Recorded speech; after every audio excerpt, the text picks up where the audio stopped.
Olá pessoal, na semana passada nós falamos sobre os CDBs e letras de crédito e que esses tipos de aplicação contam com a garantia do Fundo Garantidor de Crédito.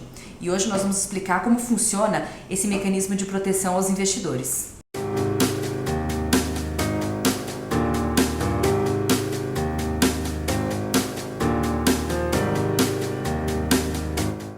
O FGC, o Fundo Garantidor de Crédito, é uma associação formada pelos bancos e instituições que atuam no sistema financeiro brasileiro. E esse fundo é responsável por administrar o mecanismo de proteção aos clientes em caso de falência dos bancos. A adesão ao fundo é obrigatória de acordo com o Banco Central, que é o órgão do governo que fiscaliza os bancos. Porém, é importante frisar que o FGC é uma entidade privada e cada um dos bancos que participa contribui com um percentual dos seus depósitos, de forma a constituir um fundo que seja uma reserva para ressarcir o cliente em caso de falência de um ou mais deles. Além de proteger a nós correntistas, também é uma forma dos bancos compartilharem entre si as perdas geradas em caso de falência.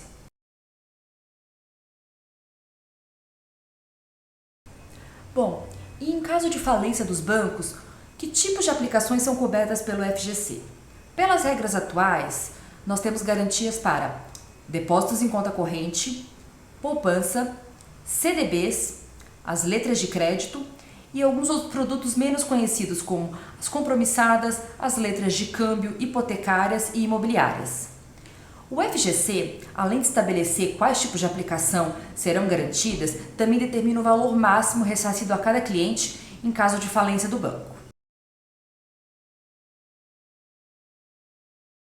O limite garantido pelo FGC é de 250 mil por CPF por banco. Ou seja, em caso de falência, o cliente que tem recursos aplicados em determinado banco tem direito de ser ressarcido até 250 mil reais para os valores em conta corrente e nas demais aplicações que nós mencionamos anteriormente. Vamos utilizar alguns exemplos para explicar como funciona essa cobertura do FGC na prática. Então, se um poupador aplica até 250 mil reais no banco A e este banco quebra, o poupador será ressarcido pelo FGC no valor de 250 mil reais. Então ele receberá o valor total que tinha aplicado no banco. Já se o mesmo investidor aplica 500 mil reais no banco A e este quebra, ele também vai receber 250 mil reais, que é o limite máximo. E isso vai representar apenas metade do valor total investido.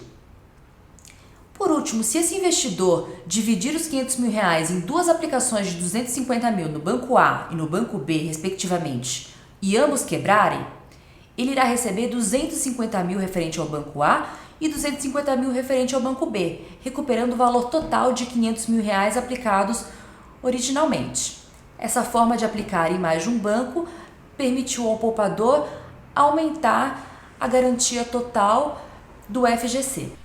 O FGC funciona como um importante mecanismo de proteção aos investidores justamente porque dá a eles mais confiança para investir seus recursos e evitar perdas repentinas, como já aconteceu no caso de falência de bancos no passado. Quem aí lembra do Banco Nacional e do Bamerindos? Conforme nós explicamos no exemplo, quando você não concentra os seus recursos num único banco, mas diversifica em 2, 3 ou mais, é possível aumentar a cobertura do FGC e com isso reduzir o risco dos seus investimentos. Afinal de contas, a probabilidade de um único banco quebrar é bem maior do que de vários deles quebrarem ao mesmo tempo. Apesar da garantia abrangente do FGC quanto aos tipos de aplicação e valores que são garantidos, é importante a gente ressaltar que ele funciona como uma espécie de seguro, que a gente tem, mas torce para não usar. Por exemplo, muitas pessoas contratam seguro para carro, em caso de roubo, batidas ou outros tipos de dano. Mas ninguém torce para usar, porque sabe que vai ser uma dor de cabeça. No caso do FGC, ele dá uma garantia ao investidor e uma tranquilidade, caso o banco no qual ele tem investimentos quebre. Mas se isso acontecer, o ressarcimento não é imediato e também não tem um prazo pré-estabelecido para acontecer, porque acaba sendo um processo judicial. Então vamos ressaltar mais uma vez a importância de investir com consciência, buscando conhecer melhor os bancos por trás de alguns produtos como os CDBs e as letras de crédito e não usar como critério de escolha apenas aquele que oferece a maior taxa de remuneração. Porque, em geral, maior taxa também significa maior risco, e é preciso saber se esse risco vale a pena. É isso aí, pessoal. Espero que tenha ficado claro para vocês qual a função do FGC. A gente vai colocar aqui embaixo o link para o site, onde tem uma seção de perguntas e respostas bem completa sobre o tipo de garantia existente atualmente.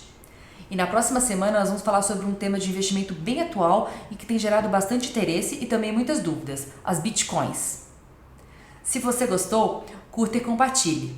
Fiquem ligados. Até mais!